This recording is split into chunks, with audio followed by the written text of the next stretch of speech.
ধর্মকথা ৩৬৫-র আজকের পর্বে আপনাদের স্বাগত। আজকের কাহিনীর নাম অযোধ্যার পথে যাত্রা। মনে আছে তো মিথিলা রাজ্য কেমন এক বিশাল উৎসবে মেতে উঠেছিল? চারটে রাজকীয় বিয়ে বলে কথা। রাজকুমার রাম আর রাজকুমারী সীতার সে পবিত্র মিলনের সাক্ষী থেকেছিলাম আমরা সবাই। আর শুধু তো তারা নন, তাদের সাথে আরও ৩ জুটির বিয়ে হয়েছিল। মানে আনন্দ আর উৎসব যেন একেবারে আকাশ ছুঁয়েছিল। কিন্তু যে কোনো আনন্দেরই তো একটা শেষ থাকে, তাই না? মিথিলার বাতাসে তখনও উৎসবের আমেজ, কিন্তু তার মধ্যে বেজে উঠল বিদায়ের সুর। সময় হয়েছে অযোধ্যায় ফেরার। এই মুহূর্তটা একটু অন্যরকম। আনন্দের সাথে কেমন যেন একটু বিষণ্ণতাও মিশে আছে। রাজপ্রাসাদের চত্বরে রাজা জনক এসে দাঁড়ালেন তার মেয়েদের পাশে। সারা জীবন তো তিনি একজন জ্ঞানী, সংযমের শাসক হিসেবেই পরিচিত, কিন্তু এই মুহূর্তে তিনি শুধু একজন বাবা, যার মনটা মেয়েদের জন্য ভালোবাসায় একেবারে পরিপূর্ণ। তিনি খুব নরম গলায়, প্রায় কানে কানে বলার মতো করে বললেন, আমার কন্যারা, আজ থেকে তোমাদের এক নতুন জীবন শুরু হচ্ছে। একটা কথা সবসময় মনে রেখো, ধর্মকে কখনো ছেড়ো না। নিজেদের ভালোবাসা আর প্রজ্ঞা দিয়ে স্বামীদের পাশে থেকো, আর যেখানেই থেকো সেখানে আনন্দ ছড়িয়ে দিও। বাবার এই কথাগুলো শুনে সীতা শ্রদ্ধায় মাথা নোয়ালেন, বাবার পায়ে হাত দিয়ে প্রণাম করলেন। এই একটা মুহূর্তেই যেন তার চরিত্রের সবটুকু ফুটে উঠল। কি গভীর তার ভক্তি, আর কি অটুট তার সংকল্প। তিনি বাবাকে কথা দিলেন, বাবা, আপনার এই শিক্ষা সারা জীবন আমার সাথে থাকবে। আমি কথা দিচ্ছি, আপনার এই কথার সম্মান আমি রাখব। এটা শুধু একটা সাধারণ প্রতিশ্রুতি ছিল না, এর মধ্যে যে আবেগ ছিল তা সেখানে উপস্থিত সবার মন ছুঁয়ে গেল। তো এই আবেগঘন বিদায়ের পরেই শুরু হলো সেই ঐতিহাসিক যাত্রা। রাজা দশরথ, তার 4 ছেলে, 4 নতুন বৌমা আর বিশাল এক রাজকীয় বাহিনী নিয়ে অযোধ্যার পথে রওনা দিলেন।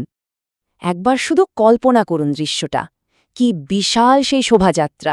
সারি সারি সুন্দর রথ, বিশাল রাজকীয় হাতি, চারপাশে সৈনিকরা, আর তার সাথে বাজছে একটা খুব মিষ্টি নরম সুর।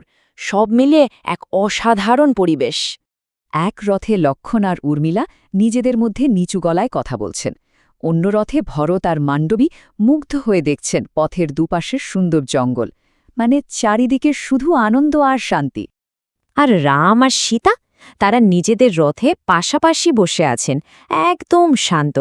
রামের জন্য এটা তো শুধু একটা যাত্রা নয়, এটা তার জীবনের এক নতুন অধ্যায়ের শুরু। এখন থেকে তিনি শুধু রাজকুমার নন, তিনি একজন স্বামীও।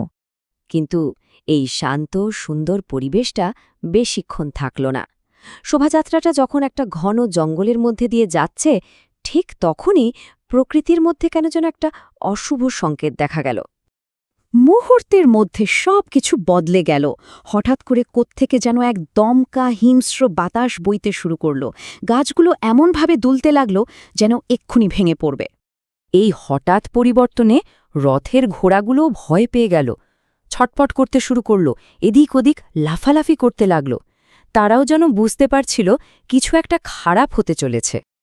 আর তারপর সব চুপ, একেবারে পিন পড়লেও শব্দ শোনা যাবে এমন নিস্তব্ধতা। জঙ্গলের পাখিরাও যেন ভয়ে গান গাইতে ভুলে গেছে। কি এক ভুতুড়ে পরিবেশ! রাজা দশরথ আকাশের দিকে তাকিয়ে খুব চিন্তিত গলায় বললেন, এই ঝড়টা স্বাভাবিক নয়। তারপর তিনি প্রায় বিড়বিড় করে বললেন, কিছু একটা অদ্ভুত লাগছে, মনে হচ্ছে কোনো এক বিশাল শক্তি আমাদের দিকেই এগিয়ে আসছে। সবাই যখন ভয়ে উদ্বেগে অস্থির, রাম কিন্তু তখনও শান্ত। তিনি স্থির চোখে সামনের দিকে তাকিয়ে আছেন। কিন্তু প্রশ্ন হল, সামনে এমন কি অপেক্ষা করছে যা এই বিশাল রাজকীয় শোভাযাত্রার পথ আটকে দেবে? আর ঠিক তখনই পথের মাঝে সাক্ষাৎ পর্বতের মতো এসে দাঁড়ালেন এক ভয়ঙ্কর যোদ্ধা। তার চোখ দুটো যেন আগুনের গোলার মতো জ্বলছে। তার একার উপস্থিতিতেই চারপাশের বাতাসটা কেমন যেন ভারী হয়ে গেল। তিনি আর কেউ নন, তিনি হলেন সেই কিংবদন্তি ঋষি কুঠারধারী পরশুরাম। তার এই আকস্মিক আবির্ভাবে সবাই যেন পাথর হয়ে গেল। কিন্তু পরশুরাম এখানে কেন? তিনি কেন রামের পথ আটকে দাঁড়ালেন? কি এমন প্রতিদ্বন্দ্বিতা অপেক্ষা করছে রামের জন্য? এই সব কিছুর উত্তর আমরা পাব আমাদের পরের পর্বে। এক দারুণ নাটকীয় মুহূর্ত আসতে চলেছে। যা রামের আসল পরিচয়কে আরও একবার সামনে নিয়ে আসবে।